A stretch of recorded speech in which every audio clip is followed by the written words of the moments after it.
We had raffles and selling raffle tickets all weekend. My wife wanted. Oh, really? Yeah. Nice. Ready? 10, 5, 4, 3, 2, 1. 6 o'clock, we'll call the meeting to order with the Pledge of Allegiance. I pledge allegiance to the flag of the United States of America and to the republic for which it stands, one nation, under God, indivisible, with liberty and justice for all. Good evening, everybody, and welcome to the Monday, August 19th, 2024 Credit River City Council meeting. We will begin with approving or amending the agenda. I'm going to add a 1 point something in between 1 and 2 just for sheriff report since we're deputy tonight. But other than that, is there any other changes anybody would like to make to the agenda? Otherwise, I take a motion to approve. So moved. Thank you, Bill. Second. Thank you, Abe. Got a motion by Councilmember Markert, second by Zanto to approve the agenda with the one change. All in favor, say aye. Aye. Anybody opposed? Hearing none, motion passes. Consent agenda. Those items on the council agenda which are considered routine or non-controversial are included as part of the consent agenda. Unless a council member specifically requested an item on the consent agenda be removed and considered separately, items on the consent agenda are considered under one motion, a second, and a vote. Any item removed from the consent agenda shall be placed at the end of general business. Tonight on the consent agenda, we've got approved the August 5th city council meeting minutes. Consider a resolution appointing citizens to the advisory committees. Approve the change order number 1 for the 195th Street culvert replacement and claim approval and transfer requests. And I see that, Eric, you just making fun of me because I skipped the thing that I added. All right, let's approve the consent agenda first and then we'll move on. Is there anything that on the consent agenda anybody would like to consider separately? Mr. Mayor, just, we haven't seen the claim approval. So we're approving something we haven't seen. It was in the How do you, packet. I don't recall it was being in the packet. Was it in the packet? Then I missed it. Hold on. Hey, if you want to pull it, Bill, we can pull it. No, I don't want to waste time. I just don't see it in my packet. I don't Did see you? it either. Weird. Okay, I did add it to the packet, albeit. Well, Not a when good I thing, clicked on it, it was like Saturday Alright. morning or Friday afternoon. So maybe it was added afterwards. It wasn't ready on Thursday. It was added Friday, Okay. but I'm just scrolling through it. It didn't pop in here either. So I think we should pull it. Let's just pull it. Pull it and put it at 4.8. Thank you. All right, so we'll remove the claims approval and transfer request to 4.8 of general business. I'll take a picture. So moved. All right, thank you, Bill. Second. Thank you, Jay. So I've got a motion and a second to approve consent agenda with the one item removed. All in favor, say aye. Aye. Anybody opposed? Hearing none, motion passes. Deputy Fearson, are you ready? It's all right. Go ahead and push that. There you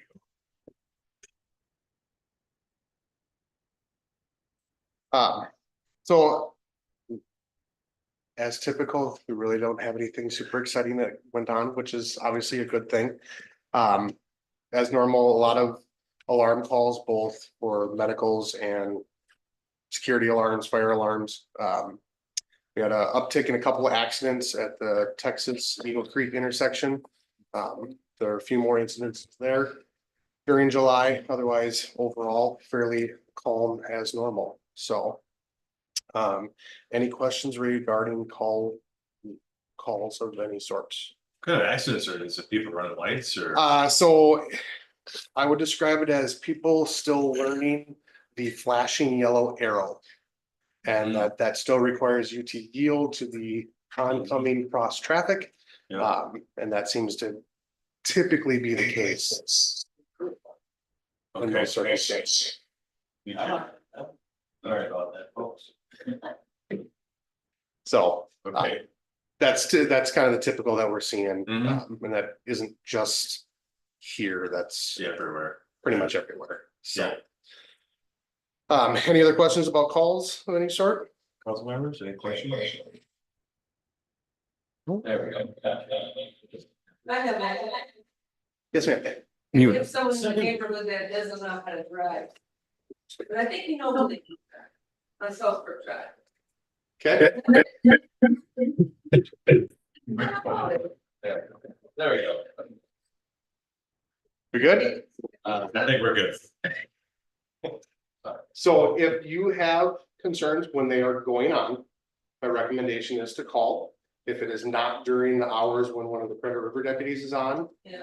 one of our partners that is working the east side will respond. We need to see those events to be able to really enforce things. Make sense? Well, by the time it's done, If you are able to catch it on video, things like that, I mean, that's all things that allow us to see that those issues are taking place. But it's hard for me to just show up and go, yep, you're guilty of this without having that in front of well, me. I know people almost caught him. We were at the end of the driveway. He started zooming down and at the stop. I don't know what to do with it. I'm There's- Talk to him now. there are a lot of us that look very similar to each other. Right? Same. All the time, years, this going on, okay, so they're afraid to touch them. Anybody who lives there. Well, like I said, my recommendation is if it's going on, to call it in so that we can get it documented that. They those got cameras, circumstances they ended the take place. driveway, so they know where you are too. And Get it? yeah, I guess I, recommend that, we're not gonna solve it here tonight, I but know, but I'm just letting Yeah. you know that it hasn't been, I think they're afraid to do anything about it. Okay, We're not- Okay. so not July topic, but beginning of August, so we obviously had the night to unite. That went on, so we had 10 party requests from the city of Credit River. So we had Prior Lake Fire, the sheriff's deputies, our drone team.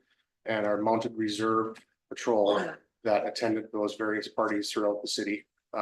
So very successful, a lot of participation from Credit River in the different developments, which is nice to see. So we also had our public safety day at Cleary Lake, which again went off very successfully.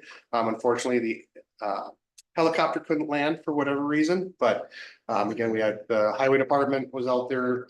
The jail brought their portable jail cell, which all the kids really loved, and the parents wish we could just lock the kids in and walk away. So yeah, our reserves were out there. We had 2 of the Scott County Savage Explorer posts that were there for a while as well, doing fingerprinting. Aligning with their ambulance. DNR was out there. One of the local DNR officers brought quite a selection of furs. That was a pretty good hit for all the kids as well. So those were the 2 events that kind of went on early August here that we were involved with. And then the last thing I have is we have a new sergeant with our office. Deputy Malkin got promoted to sergeant. He was the first Credit River deputy that filled in. He is also now appointed to be the Credit River sergeant. So you will see him around a little bit more often, and I know he's going to be reaching out to the city and speaking with you guys as well if there's anything additional that we'd be looking for. So Perfect. okay. Yeah, Any other questions or concerns? Are those skins that you have there, or those traps here?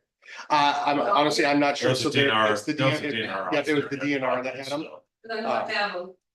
But We have a lot of different animals in the backyard.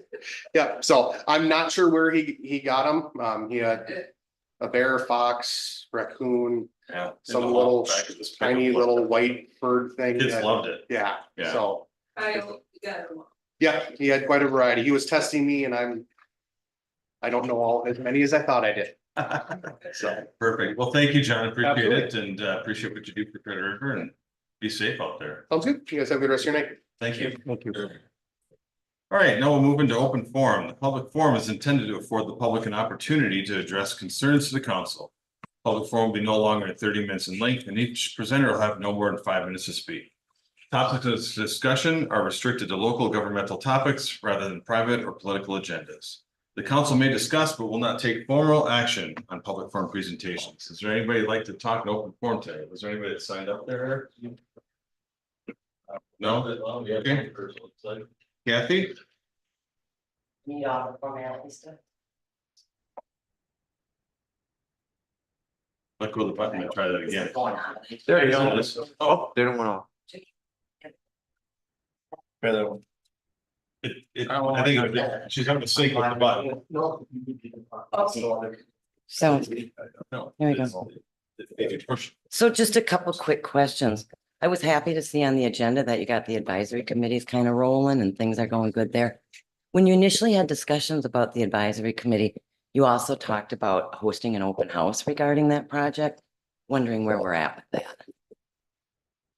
Yeah, I can speak to that. I mean, the whole point with the advisory committee was to give some more input from the Mhm. community perspective. Yeah. Since we have started having those conversations, we have not had more conversations with the construction manager and or architect. So the thought was getting that feedback first, starting to get that ball moving again, then go back to the community with the open house. So we wanted to get the advisory committee in first to have that dissemination of information and hear what was had to be said by that group before we go to the general population. I was hoping to see the open house before the end of the year, but you're probably thinking 2025 for that then. No, I don't, we have no agenda on it. Okay. Okay, Yeah. and then one other last question. Candidate forum, are you considering doing that? I suppose you don't need to really. If you don't have anybody running against you, but are the other three thinking about? are you- I'm gonna bring that up later in the meeting. Good. Okay, cool, that's it. okay. Anybody else for open forum? Ma'am. There's And two questions. turn it on. Hang on. Yeah, do me a favor, that rectangle button, just give that a quick push there. There you go. Okay. I had two questions, and since I haven't been to very many meetings, I haven't been Can sick. you do me a favor and start with your name and address, please? Betty Tenyon, 7175 196 Street East in Prior Lake here. I'm just down the corner here. Anyways, I have a question. I heard that you have a grader. I want to know why we need a grader when we subcontract out. And why we bought it and stuff. And the other one is the truck sitting out here that's only good enough to do your parking lot. That was purchased, so those two items.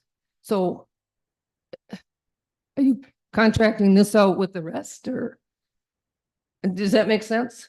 So the grader, Yes, address that. The contractor that we had grading the roads, his grader was very old and quit operating, and he said he was not gonna fix it. So we were able to find one at a good price, a used one at a good price, and hired an operator for it, and he grades our gravel roads. so that's our responsibility? Grading gravel roads? Well, no. When you hire someone as a contractor, there's usually supply their own equipment. We're not buying it for them. I'm just saying. Nobody hire me without it. And then the truck out here.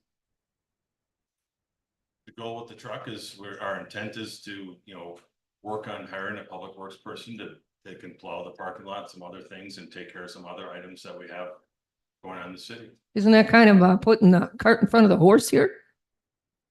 Huh? Because a lot of us, I don't know about you, but a lot of us decided that we were going to hold back on some of this stuff. That was I was in the last meeting, people were upset about. So I think the best route, in my opinion, is just keep contracting out. So that's where I'm Okay. at. But just letting you know, I think it's not.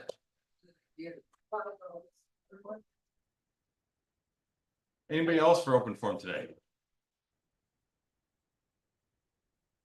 Seeing none, we'll move on from open forum to general business, and general business number one. Begin the 2025 budget discussion and related financial reporting updates with Abdo. We have Tessa here from Abdo with a short presentation. Hello, good evening, Mr. Mayor and council members. My name is Tessa Boyning. I'm a senior manager with Abdo and the financial solutions team. We are working to begin the process of compiling the city's 2025 preliminary budget. We're a little behind when we would typically start. So what we wanted to do tonight was just give you an overview on the budget process, some of the factors that go into it, and kind of lay out the timeline of where we'll go forward and get some feedback as to what the city council is looking to do. We'll go over the fundamentals, like I said, the timeline, some of the goals of the council, and some of the objectives that we know as of now, and get some feedback or comments or questions from the council. One of the first things that we take a look at with the budget is having the goals. Our goal is to align the financial budget to coincide with what the goals of the city council are and what the priorities of the council are. We're looking at maintaining the current core services, as well as looking not just for next year, but projecting forward to see what future capital needs the city may need or upcoming projects. So we plan ahead of time for those. Just to do a very quick overview on government fund accounting. Governments are unique in the accounting methods for them. They establish a fund accounting, so it's tracking individual projects, individual functions, I guess, within the larger city. You can kind of think of it as a parent subsidy relationship if you were going to look at it in the corporate world. One of the main items is the city's governmental fund. There's the general fund, which is the overall operating fund of the city. There's also special revenue funds, and what these funds are, if there's specific projects or programs or specific programs the city's running.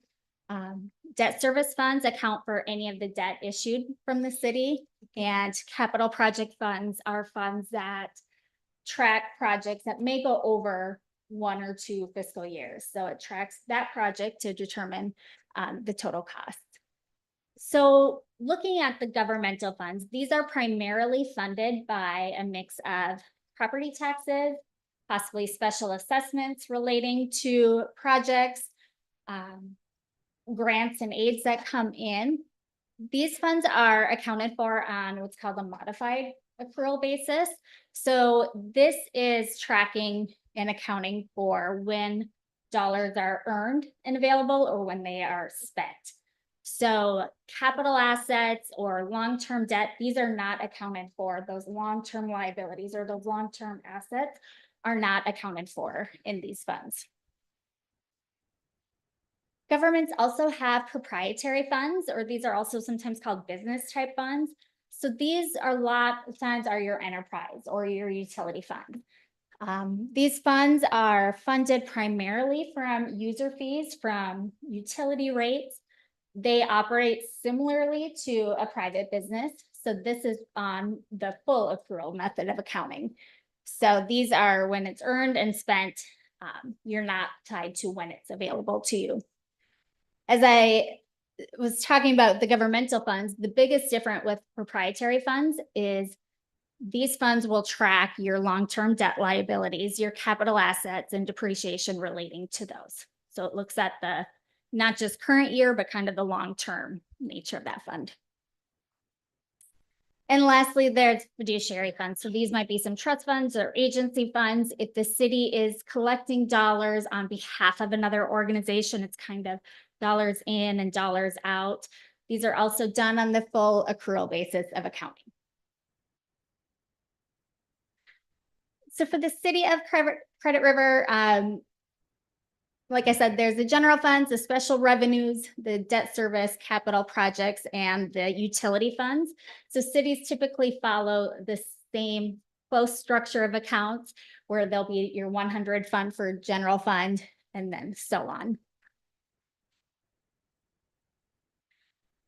Now, kind of stepping back, when we look at preparing the budget and we're looking at the operating budget for the general fund or special revenue funds, one of the first things we take a look at is the revenue sources, like property taxes, state aids, grants anticipated, any permits or licensing fees, interest revenue.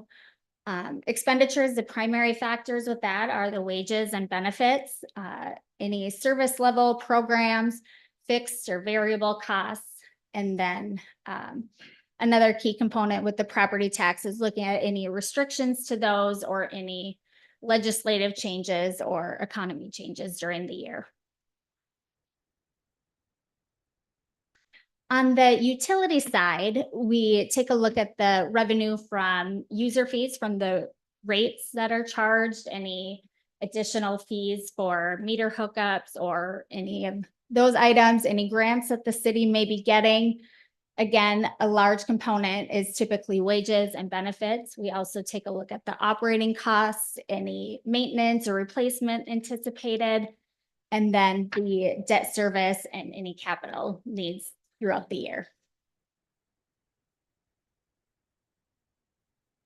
So for the city of Credit River, the funds would be looking at would be the general fund. Fund 200 is the road and bridge fund, your debt service funds, and then the capital fund. So all of those together, looking at the funding needed for those in the property tax, that would be your tax levy, the component of all of those. And Yes. then in the 600 funds, those would not be covered by the property tax levy. Those would be funded by utility rates. See, Tessa, can I interrupt you for a second? Yes. So the 200 fund, that was supposed to be collapsed into our general fund this year. During 2024? Yeah, Okay, so, we'll take a look at Remember that. yeah. So we don't have that anymore. So move that money back up. Okay, so that's something that we'll keep in mind and look at that transfer in to get that cleaned up. Are you our interim finance director now? You'll be in Yes. that office? Okay. Well, I won't be in this office. I work remotely. I live a couple hours away, but yes, we will be looking at reviewing the 2024 activity and making sure all of those items that have been approved and planned for are accounted for properly. Okay. And were you here earlier this year when we were doing some catch-up work and all that? Yes, So you're familiar with our accounts and? yes, I worked at the city at the beginning of the year to prepare for the audit. Okay, thank you. Mhm. Okay. So looking forward to the timeline of the budget, as I mentioned, tonight was just kind of the overview and having that initial discussion with the city council. At the next council meeting on September 9th, we're hoping to have some preliminary levy numbers for the council to consider after some feedback from tonight. And then at the September 23rd meeting, the council will approve that preliminary levy. Now that levy will have to be certified to the county by September 30th. And a very important thing to keep in mind is that is setting your maximum levy for next year. So as we continue on and get some better numbers, that can be reduced, but you cannot go above what is established in September. So during October, November, we'll be working with having some workshops and really narrowing down some of those expense pieces of it so that you can certify the final levy in December. And that will also be when the truth and taxation hearing is looking at December 16th. So looking at some of the goals of the council was creating a thriving business climate, having fiscally sound policies and practices, having the communication policies with the community, developing strong neighborhoods, and having the inclusive community. So all are welcome. These are goals or are these goals that were just? Because I don't remember believe making these so. goals. Didn't make those goals. Okay, So these are not. apologies. I thought they were in there. Okay, These aren't our goals. We haven't talked about these. apologies. I'm not saying they're You right or can wrong, it's just- Disregard those. These are factors that will be coming into play with the 2025 budget. There was a discussion in May to not exceed the inflation rate. Looking at the preliminary levies, we'll have to look at a health insurance cost increase after July 1st. Looking at workers' comp insurance increases and property insurance premiums, any cost of living adjustments, looking at the fire partnerships and any increases in those contracts, as well as the sheriff's office.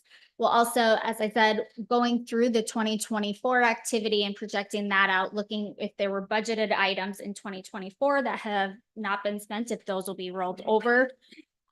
Looking at staffing, finance director or public works position potentially, various budgets, and looking at that CIP and budgeted projects. That was kind of a quick overview, but does anybody have any questions or any directive that you would like as we begin this process? Council members? No, I sent Eric a template. And I don't know if you've seen it yet, and hopefully it's easy to prepare. It's just data dumping out of our systems into a format that shows historical numbers, shows what the budget is, Mhm. comparisons, as well as fund balances, starting out with the end of year balance estimate, and then revenues, expenses, and end of year. Hopefully you'll be able to do that, because we didn't Yes. get that last year. Absolutely. I think that's a really crucial part in being able to look at the budget. One year can vary a lot from the next. There can be a big one-time expense or vice versa. You may save a lot of money one year that's not reflective on how it's going to go. So I typically like having a couple years to look back to, so you see that trend, as well as where we're at as of now in 2024. I don't know that those will all be ready for you at the next council meeting, as we're just now getting into kind of going back throughout this year. So, but as we continue on in these conversations, having more concrete numbers for this year and the prior years, as well as those budgets too. So what would the expectation be for the next meeting? So you'll have a preliminary levy in place that we would review, so we have another session to actually approve? Yes, so typically what we would hope to do is have a rough operating budget, and then also look at the preliminary levy with that, so you can see where it is overall. Unfortunately, because we're kind of starting a little bit later, we're working a little bit backwards because we have to certify that levy. I think the goal will be maybe identifying what the maximum amount that the council would feel comfortable with, because like I said, after September 30th, we can't go back and change that. So maybe looking at a couple different options that the council can receive, and then see what you feel comfortable with, so that you're not going from nothing to making a decision on the 23rd. So if there are percentages that you would like us to incorporate, or projections that you would like to see, feel free to reach out to Eric, and I can give my contact information also, and we can provide some of those. Okay. Okay. I can only add, we do have a very siloed Banyan data system software on our financials and our budgets and some of those things, so they're gonna be accessing that data, and even from a very limited way, and how they can log into that information, and just, we don't have the deep institutional knowledge, so we're kind of starting over, and maybe that's a good thing. Yeah, it is. Mhm. Yeah. So We did buy some reporting software. Were you familiar with any of that? I don't know. Is that the Compass? Yeah, Compass. Power BI? Yes. Yeah. Yes. So that is really great at integrating with Banyan to be Yeah. able to provide those dashboards or Yeah. summaries. So Okay, But still, though, the limitations of Banyan is one person could be using it at a time, and Yeah. it's, the data's stuck in one PC, and it's it's not very favorable for having multiple people or remote work on it, so. one way we'll be able to kind of work with that is I can pull a backup where it's not the live data as things are getting entered. I won't have that, but at least it gives us that information to look backwards, to be able to pull some of that historical information, prior year budget. So that will help to kind of improve that bottleneck a bit. Yep. Okay. Council members, any other questions, comments? No. Couple hours away, how far where do you come from? Because, I'm between St. Cloud and Alexandria. oh my lord, A little bit of a drive. how'd you get this job? Did they say you gotta go here and? Well, because I worked with you Oh, for the audit, and so it was nice. I had an understanding. So when this came up, I was happy to jump in, and most of our team is remote. And so we're able to, with technology now, it's Yeah. really easy to Yeah. work that way. So Well, appreciate the drive, and drive safe going Yes. home, Tessa. Thank and you. Look forward to seeing you at our next meeting with some preliminary stuff. absolutely. Sounds great. Thank Thank you. you all. Thank you. Eric, you want to stop sharing your screen? Yeah. Yes, you can. It should be on the top of your screen. It should say stop sharing. There it is. What? What do you mean? I know it's not Oak Park Heights, but. I know. All right, general business number 2, Yellowstone at Credit River Developers Agreement. Eric, who's gonna take this one? Well, Is that Peter? why don't you give it a shot, so. Say it, You're you good. roll the thing. One more quick. There you go.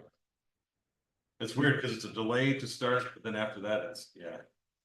Thank you. Mayor and council, on your agenda tonight for approval is an almost complete development agreement that needs a couple of details filled in by the city engineer and essentially some final modifications going back and forth between Yellowstone's council and myself.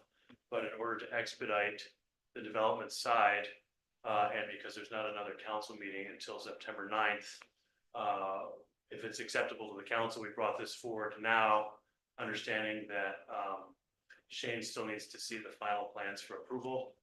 And then in addition to this development agreement, there are still several other boxes they need to tick before the final plat can be released for recording. But that's all in process. This is about keeping things moving and not waiting for September on the development agreement side. It's a standard development agreement for what has become a relatively simple subdivision as they retooled this plan. And Peter, you're comfortable with the progress of where we're at, the point where we're at, that nothing material would change enough that would stop the project, that this would be relevant to do tonight? I can't speak to the engineering side, and I know Shane is here. Legally speaking, I've had back and forth with their counsel on the agreement. I don't see any material issues Okay. there.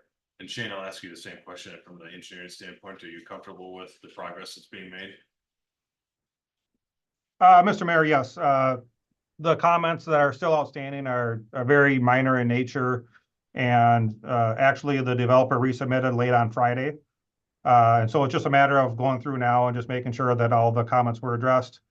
And then if the plans are now in their final form, just fill in those dates in the development agreement. So Okay, we're really close. thank you. Thank you, Shane. Thank you, Peter. Council members, any questions, comments? No. If you're comfortable, I'd be looking for a motion to approve the developers agreement as presented, contingent on engineering and city attorney review and modifications. So moved. Thank you, Jay. I'll second. Thank you, Abe. I've got a motion and a second to approve the Yellowstone and Credit River Developers Agreement contingent on engineering and further attorney modifications. All in favor, say aye. Aye. Anybody opposed? Hearing none, motion passes. Move on to 4.3, accept a bid from Prior Lake Blacktop for Casey's Edition patching. Shane, I'll let you introduce that one. Yeah, thank you, Mr. Mayor. So we had solicited quotes from 3 contractors to do patching in the Casey edition. We solicited quotes from Northwest, Prior Lake Blacktopping, and from McNamara. Only 2 of those firms submitted a quote, which is kind of understandable given the contracting environment right now. A lot of people are behind from all the rain we've had this early summer. But we received 2 quotes. The quote from Prior Lake Blacktop was in the amount of $88,587. The total quote from McNamara Contracting is for $112,720.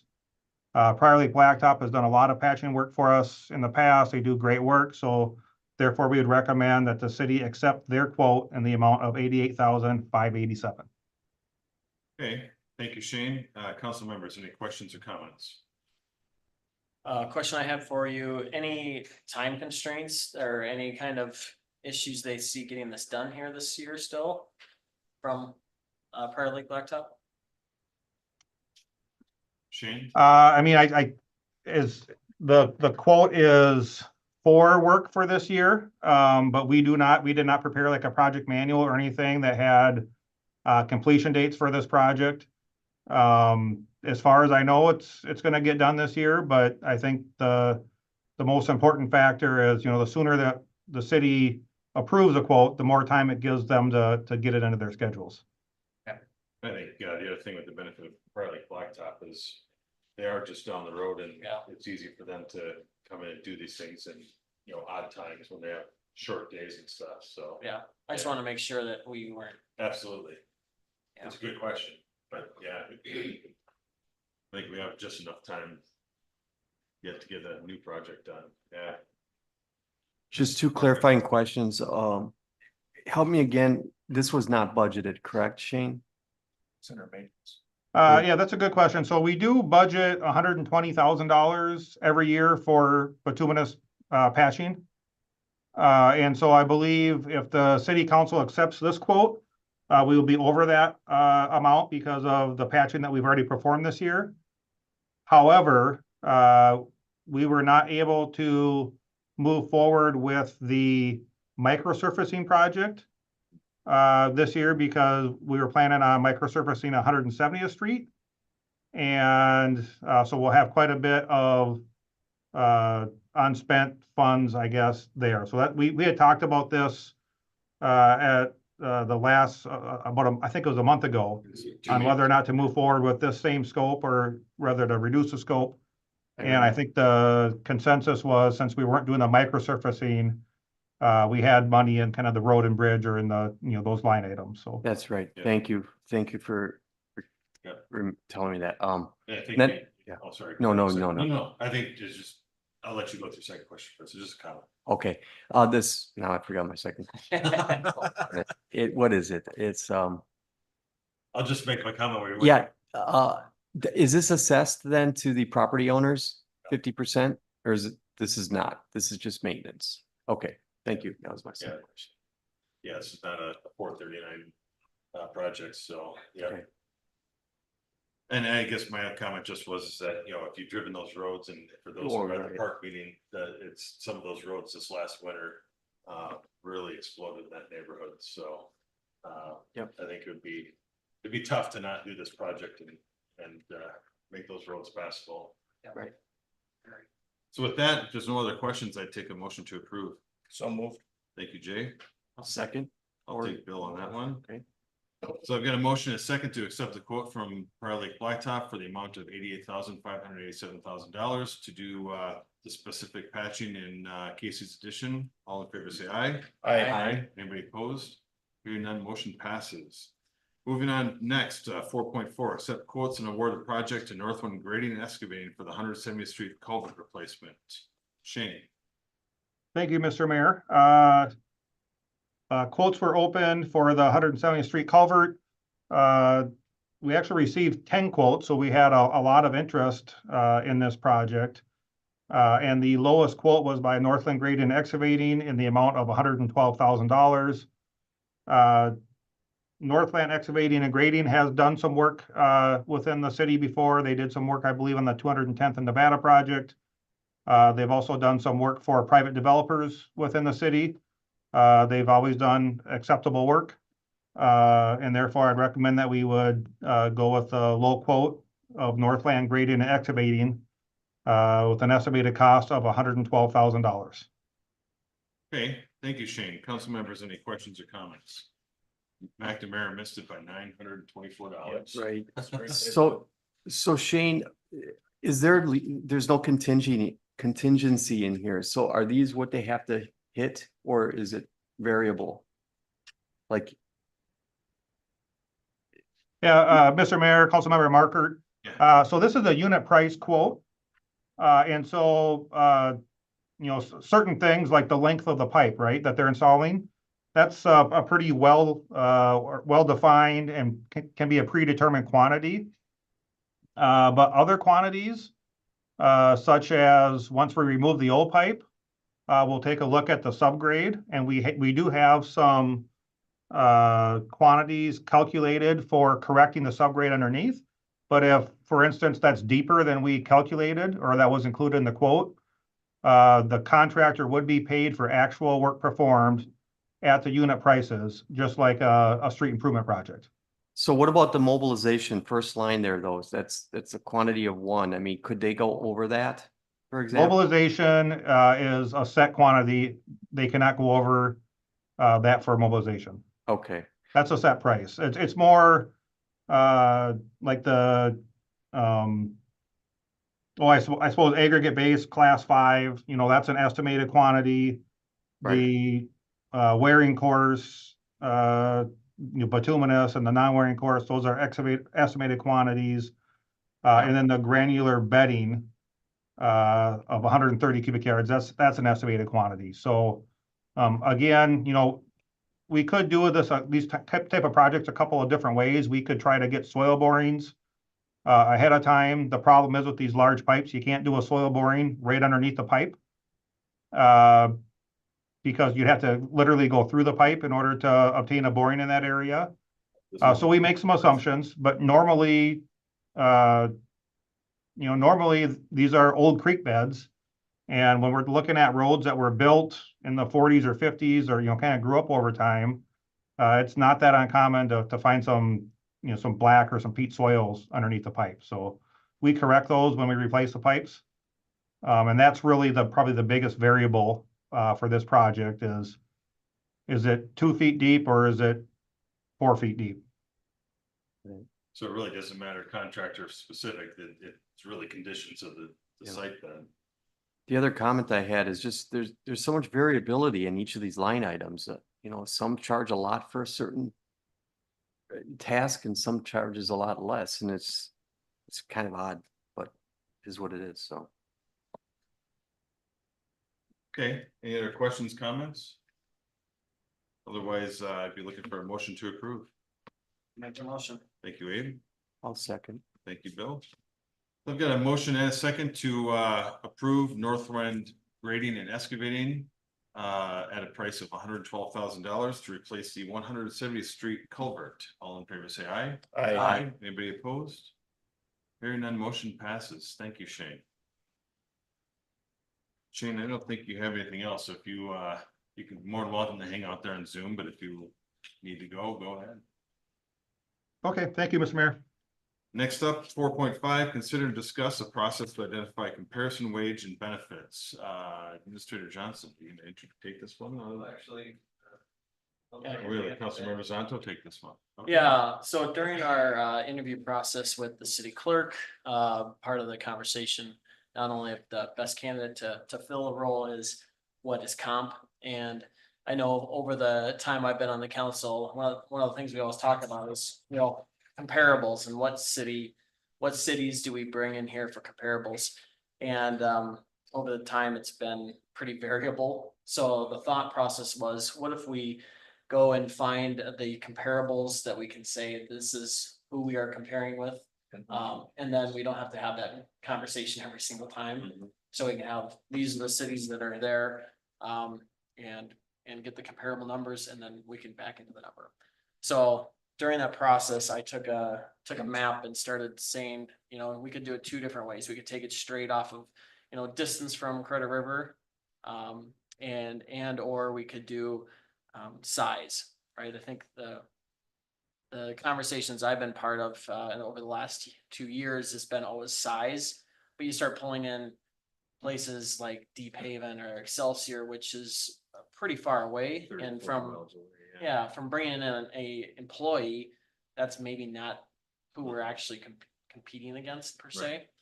So thought process was, what if we took a combination of the 2 and be able to say those within a 10-mile radius plus the exterior smaller size communities that can back us into a little bit more, when you start to throw Lakeville in there, they're gonna jack that rate up, right? But that is probably some employees that we are going to be competing with due to the nature of where we're located geographically. But if we can pull in some of those smaller ones too, that will bring in the type of individual probably that we're looking for, that's going to be looking for a more broad type of position at Credit River versus a very narrow and specific position at Lakeville. So looking through here, at the 10-mile radius, I think we were looking at all the way up to Bloomington, Apple Valley, Burnsville, Shakopee. Obviously, those are the large ones. Also Savage, Prior Lake, Lakeville. Elko, Newmarket was in that 10-mile radius as well, which is one of the smaller ones. And then pulling in Chaska, Carver, Jordan, Big Thank Craig, Lonsdale. Yeah. So as I was looking through city clerk numbers, it looked pretty realistic that that would be the comparables that we'd be looking at. And Abe, I'd agree with you 100% when we did this exercise for the clerk position that we approved here a couple meetings ago. It seemed to fit using that model. I think that model works out pretty well. Especially taking that kind of river south and west a little bit, you know, within that 15 miles from here, I think makes a lot of sense. Because again, like you say, you get to Eden Prairie, Edina, Chanhassen, that starts to get it's a hike to drive. Right. You know? You know, the question if we wanted to take this dual type of approach, do we go out 20 miles? Because then you can start hitting Dundas, Belle Plaine, Montgomery, and all the way back up to Deep Haven, Excelsior to make that a little bit more, You know, rounded, or do we want to stick just within the 15? Abe, what if we we use the mileage as kind of your goal or like your, you know, sort of a soft target, right? But Yep. but looking at those cities that you just named and even over towards like Farmington, you know, taking into account some of those and using the list of cities, basically take your map and draw that line at the river and go south and west and those cities that you have named right there. I think it'd be interesting to see be beneficial. pulling that data together and, you know, and just, you know, taking some mock, positions, just, let's see what they show on the League of Minnesota data for the league and see where those kind of lay out. If there's an anomaly, maybe then, you know, if we start to see one city as an anomaly over another, maybe that's an outlier that we don't consider. Yep. It'd be an interesting exercise to do, you know, again, we don't have any open positions right now today, so now is the time to do that type of research. Mhm. This This is a better model. yeah. Mhm. Okay. Cool. So, would it be beneficial then to bring back 2 or 3 positions with, laying those out and then we could start to see? I think so. Yeah, I guess I would ask just like, you know, Public Works might be one, you know, Public Works like a 1 or 2 or something like that. And director. Finance director, because we know those are upcoming potentially. And how about a planner, a senior planner? Yeah, we could look at that. Yeah. Yeah, not against it. Okay. I think those are reasonable positions all. Yeah. Cool. Thank you, Abe. Good work. Any more on that? That's all I had. Okay, No, I appreciate it. sounds good. We'll move on to 4.6, personal policy, Article 10, consider an HSA contribution. Administrator Johnson, do you want to take that one? Thank you, Mayor and Council. Part of the result of going through a hiring process with your city clerk pattern is another things that come up and trying to incentivize employees to come to your city, but also find ways for the city to save money. Your healthcare policy basically is relatively short. And basically says the city will contribute a monthly amount towards group health, dental, life insurance benefits for each eligible employee and his or her dependents. Later in the paragraph talks about the amount will be contributed, the amount to be contributed and the type of coverage will be determined annually by the city council. Maybe that's something you want to talk about at a different point about trying to manage that every year and those things complex. But at this point, talking with the candidate, she inquired about the possibility of allowing the use of an HSA, or health savings account, and they're becoming pretty popular in the market. And talking to the Public Employers Insurance Program, which is the city's provider through Innovo, so you have a intermediary person there. You do offer an HSA. It's really up to the employee to pick one or the other. We do have three different criteria, three different plans. There's Advantage High, Advantage medium, and then there's an HSA. The Advantage medium's going away, so I kind of discounted that from a comparative standpoint. But in effect, right now, the city would be contributing on the Advantage high premium rate of about $35,000 a year. If the employee could be motivated to take an HSA option, the city's contribution could roughly drop about $10,000. What are the exact differences between an HSA and a more premium base with higher out-of-pocket costs? Again, I'm not an insurance specialist. However, with an HSA, you're basically paying the first dollar. And some employees might be uncomfortable with that. Or they don't have dollars built up in that HSA. And so there's a variety of reasons. They're gonna have to set up a special HSA account at a bank and run those dollars through it. The good things about an HSA, they're portable, they're tax deductible, at least the contributions to them. So there's certainly some pluses, and if the city can incentivize an employee to take an HSA, the city can save, again, roughly $10,000 prior to that incentivization. So in concept, I just threw out a number of if the city shares 25% of the savings with the employee, the city would still save about $7,900. The only reason I brought this to you now, because we do have an employee that's gonna need to make an enrollment choice. And they're starting starting Monday.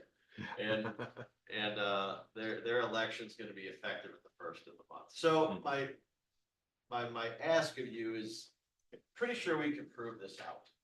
And the numbers seem to show good savings for the city, gives the employees some savings as well.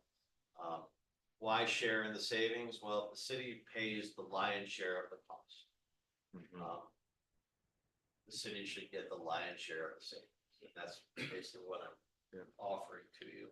So if you're willing to give this a try, I would tell the employee that this is acceptable. And if we can work it out, we'll come back with a more formal policy. Get it defined. So that's kind of it in a nutshell. Okay. Thank you, Eric. Questions, comments? Jake? So you're suggesting that we then seed their HSA with, say, 2,500. Correct. Okay. In this case, what's the math? 213760. We can Yeah, round. 25%. I would suggest we round it to 2,500. Okay. Okay. Sounds good. It looks good. Mm-hmm. We still have a large savings. Still a big savings over what we're at today. Yeah. Yeah. Market. This is the family plan. Do we have an individual plan? The math on it is run for a family. The employee coming in as a family person would be having a family coverage elected.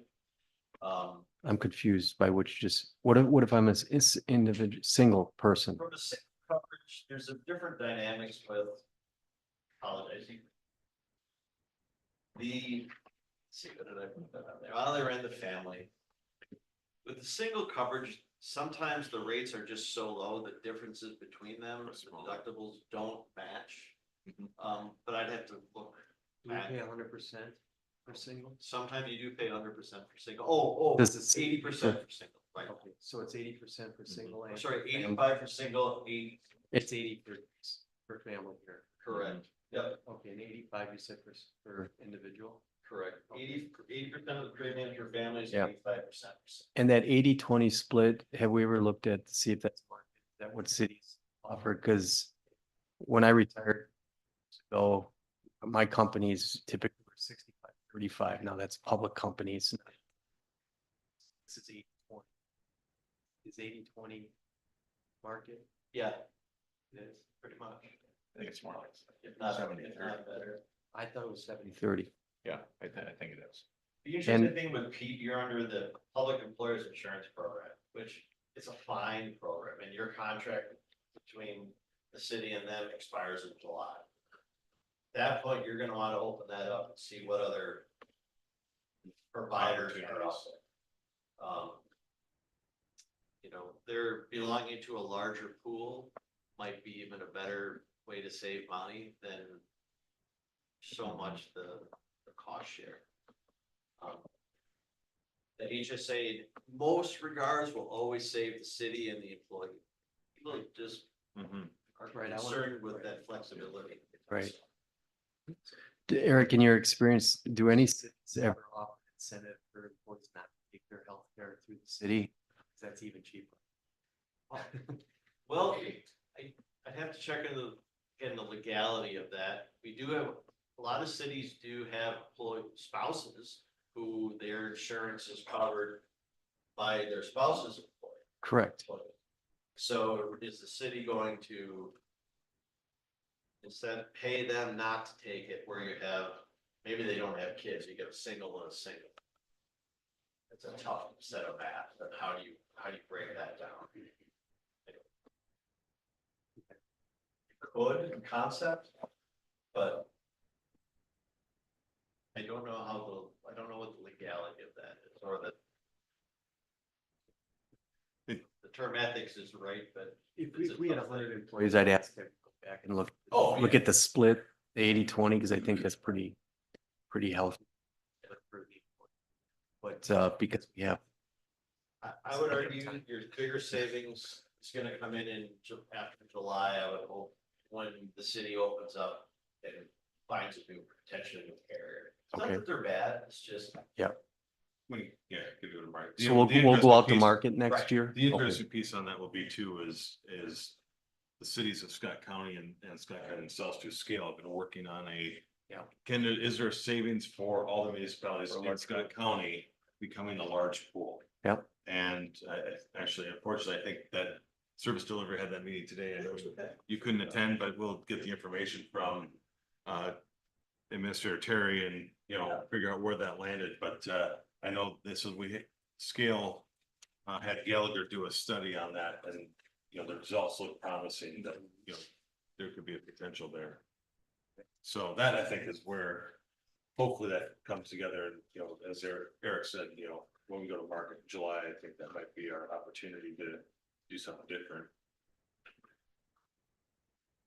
so if you're comfortable with it, that's what we'll do, to Councilmember Steinerbach's $2,500 and.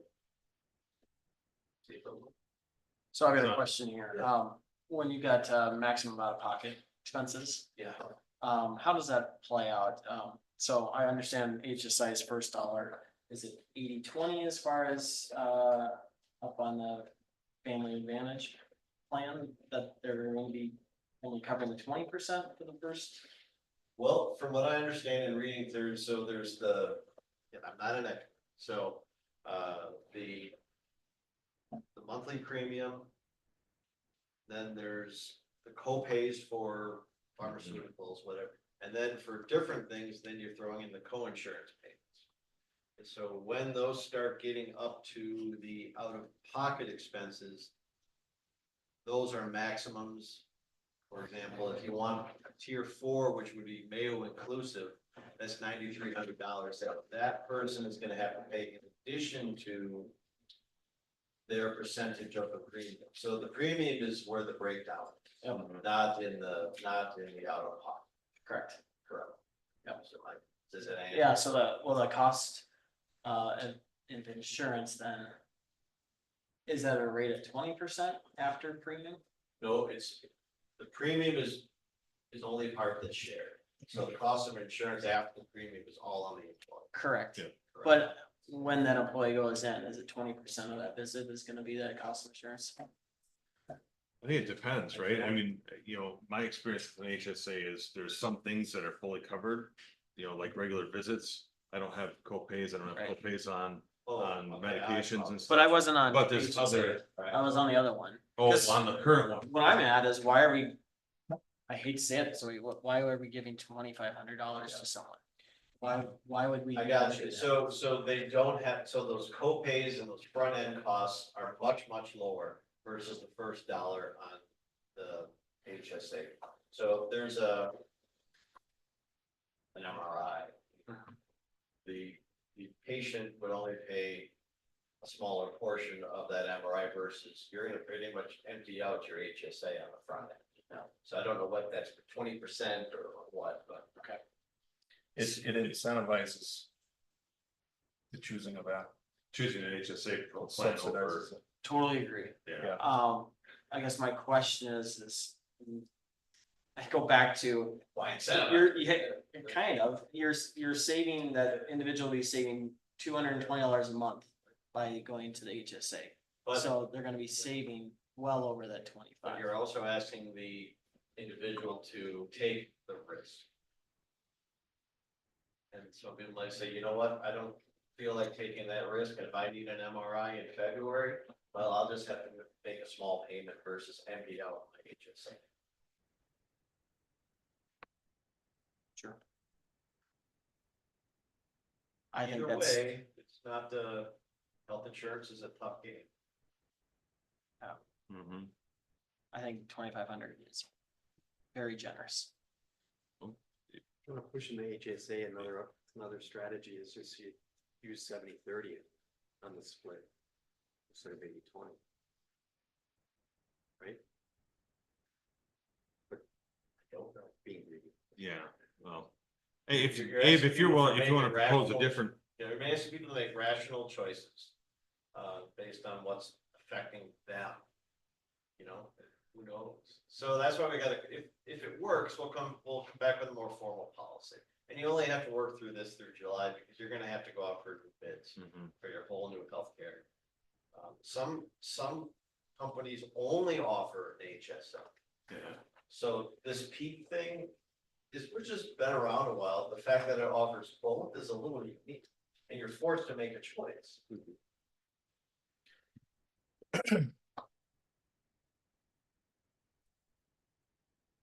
I'd rather go with 1,000, to be honest. I think that would be incentive enough.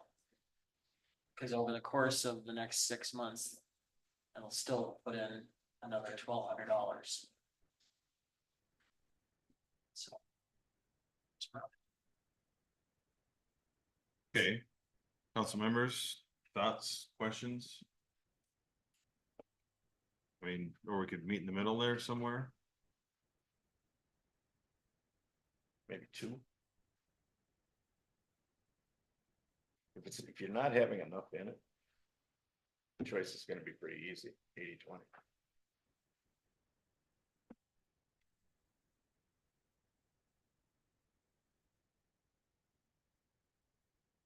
You can do this for a 1-year period too. This is Yeah. not, you're not setting this up for Right. a long term. You're not dealing with the labor agreement, you're not dealing with you're giving it a shot. Like Right. save somewhere between, even if I'm wrong by half, you're still saving quite a bit of money. Yeah. When they set up an HSA account, is that through the insurance company that helped that process, or are they setting up the account on their own? Oftentimes they have to set it up by themselves. Okay. We'll have to go to a Do it bank, up to get or a, something like that. get a federal Well, there's bank that knows how to operate, rest of the Midwest one, opt-in most or banks. benefit extras, yeah. They'll get a credit card and city would allocate those dollars. Through its payroll to those, and it wouldn't be all upfront at once, we'd space that out over time. So it's over the course of your payroll, it's not a Right. one-time contribution, so. If they leave, well. You don't have to claw any of those dollars back. So why are we trying to fund the account in general? Just so they've got money up front? Some cities do that, especially for young employees with families, they say, well. I'd like to come work for you, but I can't leave my health insurance. So how can you get me to? From my current policy to this new policy when I don't have any, my current company doesn't have an HSA. So it's just different things. If the city weren't saving any dollars, I don't think you should be considering. Right. Right. That's really the model. So why not just put it towards their premium? I don't think you can. Why not? Well, you probably could, it's just a Could. question of. Cause what, Then it ends up being the more challenge close is you to bring the- someone in, you front load it, and they Well, walk another- away and it's completely gone. Another way Well, to do, they another said- way to do that would be you could actually divide the contribution. Yeah. And that's what, like that's what half- Eric just said, yeah, he said, you wouldn't, it's not a. You wouldn't- It's not, you don't have not to front $2,000 load the up whole front, thing. it's. Right, you break it over, it's you do it over over the course of their first. I'm sorry, I Right. misunderstood that. Yeah, so divided by 26. I'd be more comfortable with that. Yeah, I thought we were front loading. No, you break it down over, if you could, but no, you don't. You yeah, could, or you could do it 2 payments in a year. well, you just, Or- you just divide up Yeah, Pay periods. three periods, right? Yeah. Mm-hmm, I'd be much better with that. yeah, So you go with the 2,500 I'm okay with that then. okay. Sounds good, so I'd take a motion. If somebody's ready.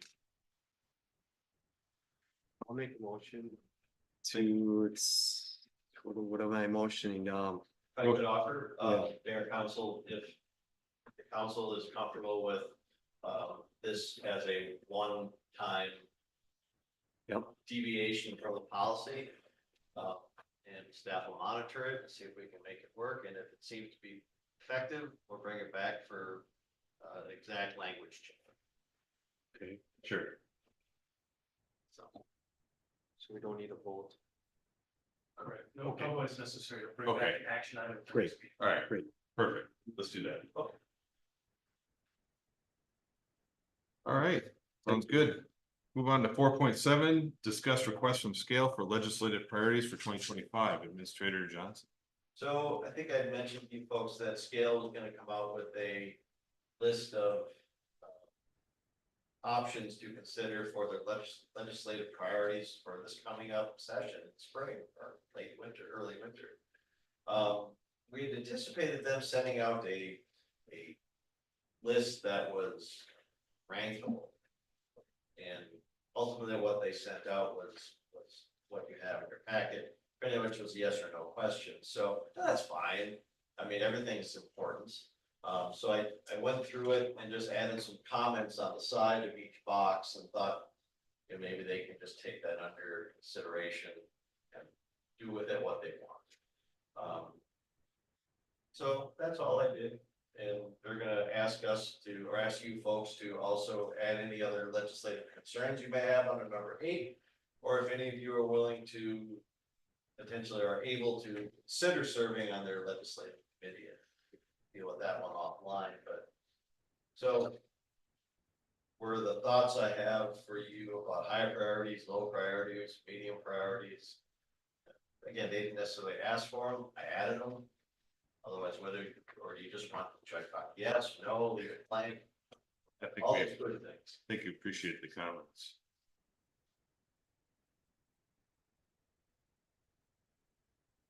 Most of these are holdovers from previous years. Given there was no bonding bill last year, I think the capital, most of those bonding requests will return. I think the street improvement fees for new developments is always kind of an ongoing, that who knows if or when that'll ever be solved.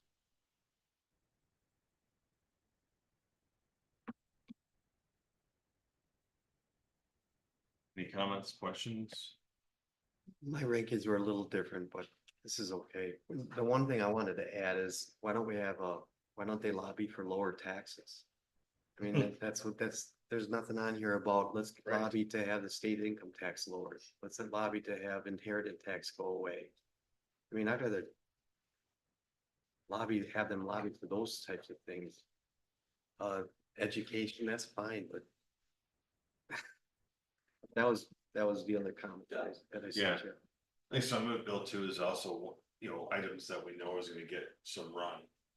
Right, because if you're gonna lobby for something that's not, nobody's gonna carry a bill for it, then you're spending money. Yeah. And effort for nothing, right? So that's kind of the goal, and a lot of this was, okay, are the things that we've had on the priority list in the past still relevant?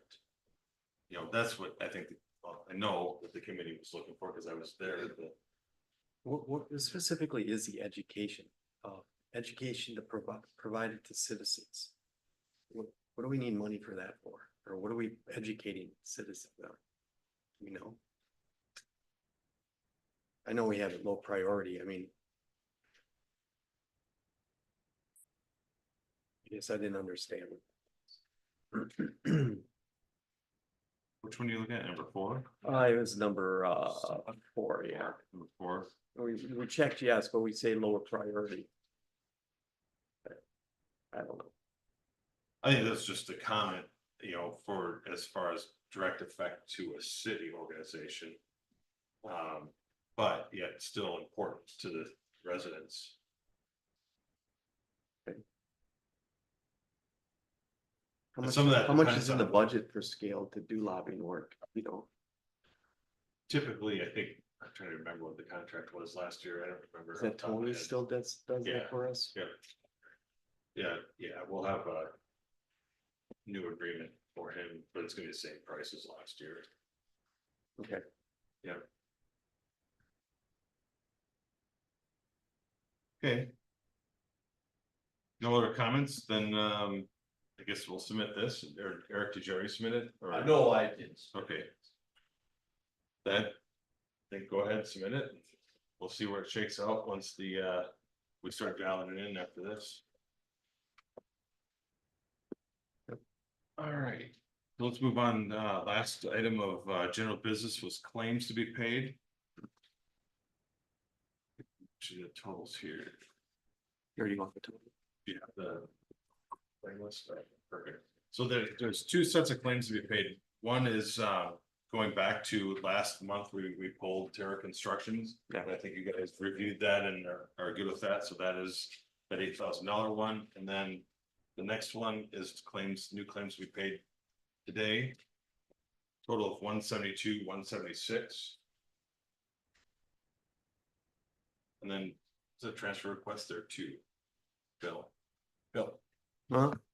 That one, yeah. And then we'll need to do a transfer of $100,000 from savings to checking to pay claims. Do you want a motion for that first? This one? Yeah. Tears for the grader.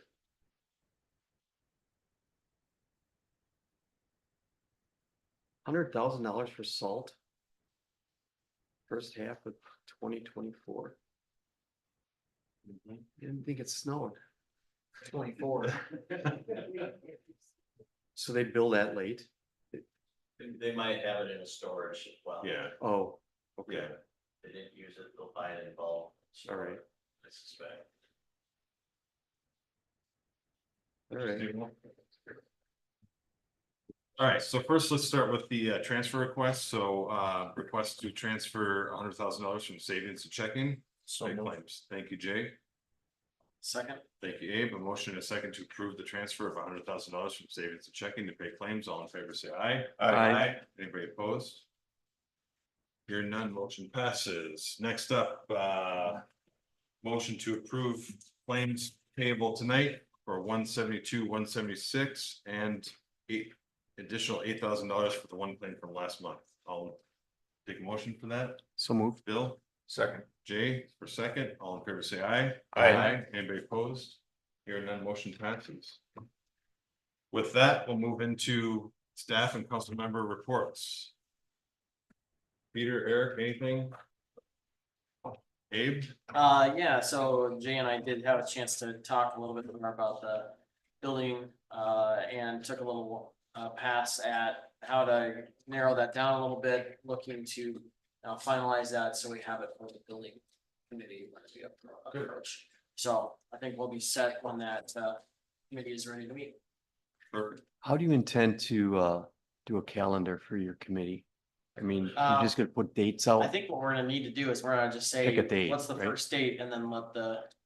Just group- pick the first date and then work on the calendar? Yeah, let the Okay, group- that's what we were gonna, right, Chris? 'cause I think that was the point, is just let Yeah. them run it. Yeah. Right? Give And do you some think yours are gonna direction. start in September? Why, Yeah, you gotta talk how to communicate out there, I think. right, because you need to post. Yeah. Okay, Yeah. I'd like to get that out there and start that dialogue. yeah. Okay, That's all I have. Okay, couple things, just again, hit on Night to Unite. So I think a lot of council members were out at some of the parties. Eric and I toured around. I think we had 5 or 6 parties. A lot of people out. good night. It was nice weather. Nothing real huge, message wise, any of those. Then the next night, we came right back to Casey Park for their park meeting that night. Good group of people there. We had one person asking about a street light for on County Road 27 at 165th. And then, of course, then just the road repairs there in Casey Park. As Deputy Pearson said, that next Saturday was the Public Safety Day in Cleary Park. Good turnout of people there. Yeah, unfortunate, the helicopter couldn't come, but I think there's 3 different ambulances. One would come and one just got parked and they got a call, had to leave, so they had to change it up. The fire trucks were there and gone several times during the day too, but yeah, fun. That's a fun day out there. I think we got the trees in the Creekwood Park removed. My understanding is. Well, the contract, I don't know if it got done, but we did communicate in detail with Collins, and he was given a slate of items to accomplish. And Yep. I hope I think they're- I think I heard that. I haven't been out there, but I heard it Awesome. got done. So then just one interesting point, I see that Savage is conducting a survey of residents on accessory dwelling units, and currently they don't allow them. And I think there's been a lot of pressure lately on that. Now, we do allow them, but we have never had anybody meet the criteria because it's so strict. But just be on the lookout. A rumor has it that might be a legislative item this upcoming session. That's all I've got. Jay, anything? Scale was meeting last week, and they had a panel of people that were discussing code enforcement. So some interesting things on that, was building and nuisance and a lot of things like that. That was interesting. The panel was the county attorney. Yep. Compliant officer from Prior Lake. Belle Plaine, I think, Yeah. and then one of the judges. Yeah. From the court, and the interesting perspectives of each each person's, how they play that Task. role Yeah. inside that, yeah. Some of those cities, I think, go, like Elko Newmarket, they have compliance day where they go out and start looking for things, and I don't think we need to do that. yeah, it's just interesting how each of those people up there represented their city, how they did something different. Yeah, and then to have the perspective of the judge of how she would rule on some of these things that would come to her, yeah.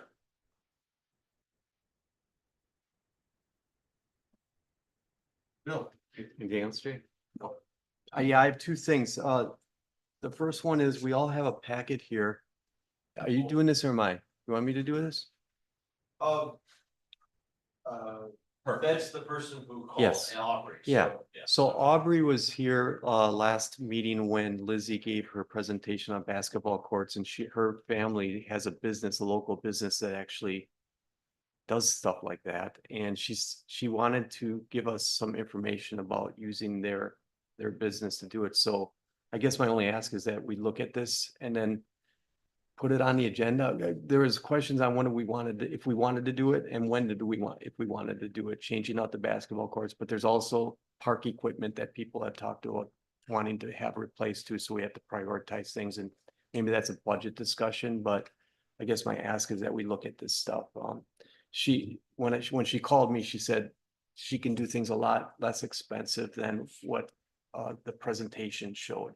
So I haven't looked at the stuff yet, but Yeah, I think what she said, I talked to Aubrey as well, and that the number given was something that probably wouldn't be what we would choose. yeah, Yeah, yeah. fragile and not really Right. Yeah. Right. So I guess maybe we could get this on an agenda after we've looked at it. I don't know. Yeah, I think We're it's getting late in appropriate- the season to do things, so.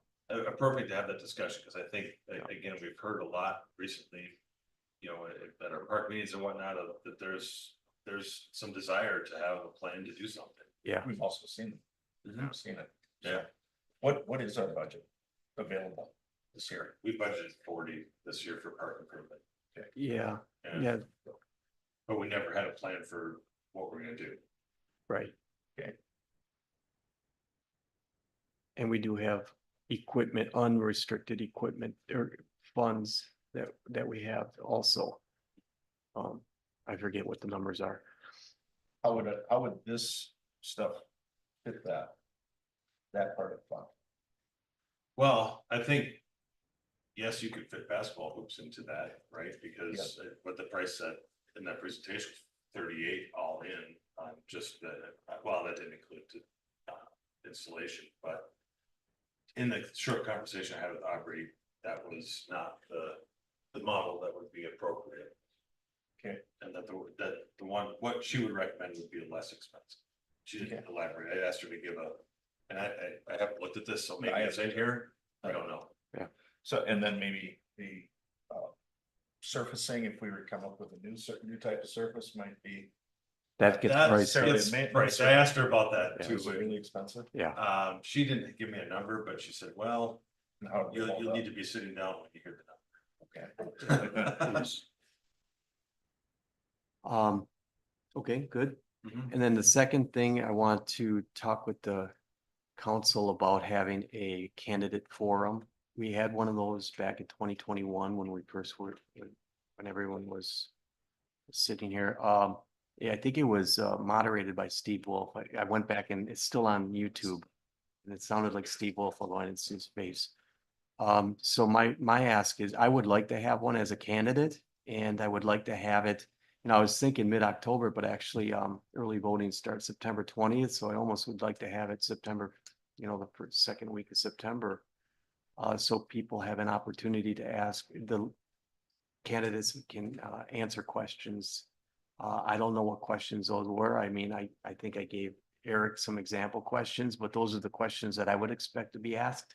And I don't know if there's the proper questions, but we'd have to find a moderator that's not biased.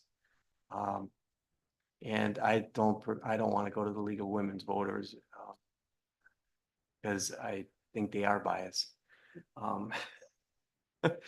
But so I don't know. I'm looking for suggestions, but I'd like to do that. I'd like to have it done here since we have the capability to YouTube it.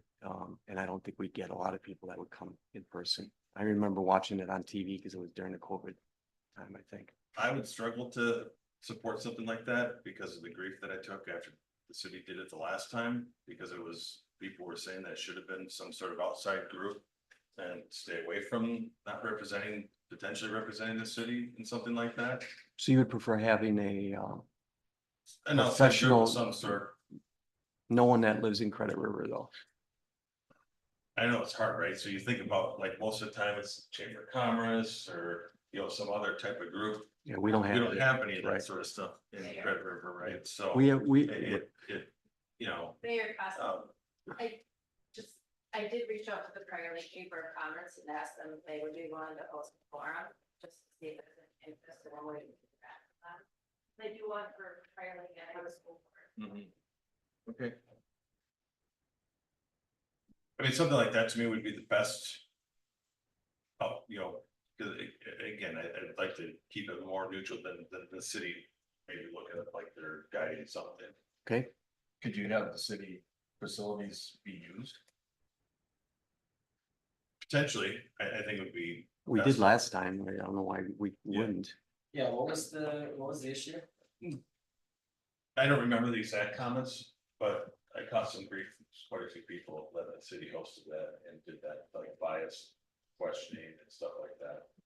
Well, who would come up with the questions, Chris? They were all submitted from residents. Okay. Well, then, I still got the initial questions. I mean, Yeah. there was probably a dozen, right, maybe 15 questions Right. that I remember. Mm-hmm. I don't know, as a candidate, I thought it was fantastic, because unless you're hearing and seeing the meetings, most people have no idea, no, right, what's happening.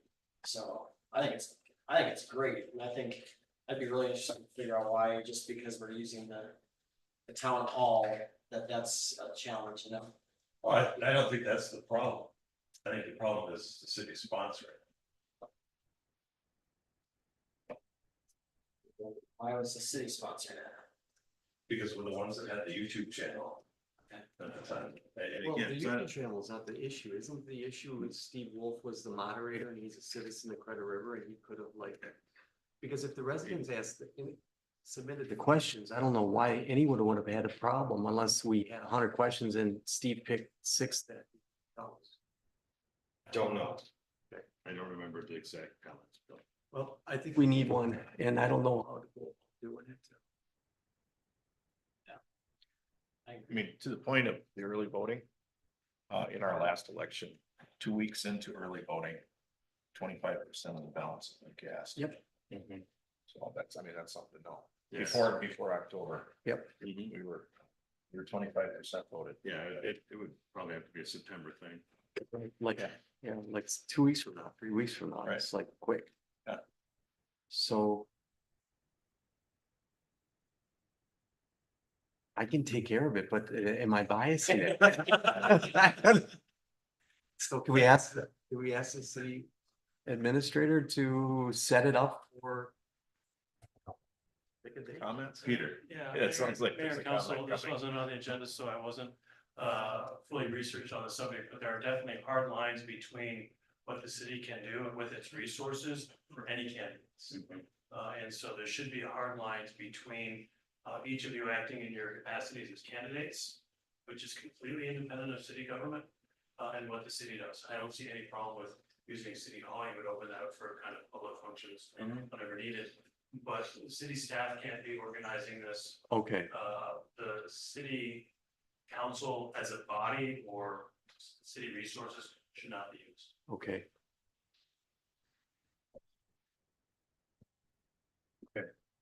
For example, the. So question, then the YouTube channel, et cetera, all of the equipment Resource. is a resource or can that be used? That's a sufficiently detailed and really hard question that I couldn't give you an answer to off the top of my head. But I would say, as she said, there's a reason that the mayor and the citizen have mentioned chambers of commerce, other groups that do this. There are established pathways for this that are often partners with government, but never the government that are doing the anything around elections. Candidate. Campaigns, yeah. campaigns. I do know the last election, there was one that not every candidate came to, but Right, there was one. right. Um, We could always do that again. it was at least an opportunity to say they were invited and here's the people that did want to show up. Yeah. And whether that means something or not, so we could reach out to. I'll probably go down that path if we don't have anything if nothing's getting done, because we don't have a chamber and, Yeah, Don't have a newspaper. right. Don't have, yeah. Right? Yeah, we don't need a newspaper. Yeah, although half the people get the Lakeville paper, but. Okay, Excuse me, could citizens put this thing together and then find an independent coordinator to ask the questions or commentator? yeah, Yes, Yes. Okay. So if a bunch of citizens got together and said, let's just do this question and answer session, and we'll get somebody that doesn't live in Credit River to ask the questions. And then the other question would be, then could they have it here and use their Well, is there an microphones, et issue to cetera? have it here? That shouldn't be an issue. no, This is a public facility, correct? yes. it is. And when I ran for school board 2 years ago, there was a organization that was a group of parents that did do one of those forums, and we used the library. So, Okay, okay, anything else? no, I don't. Abe, I'd like to make the motion to adjourn. all right. Maybe a second that? Second. All right, Bill. Motion and a second to adjourn, all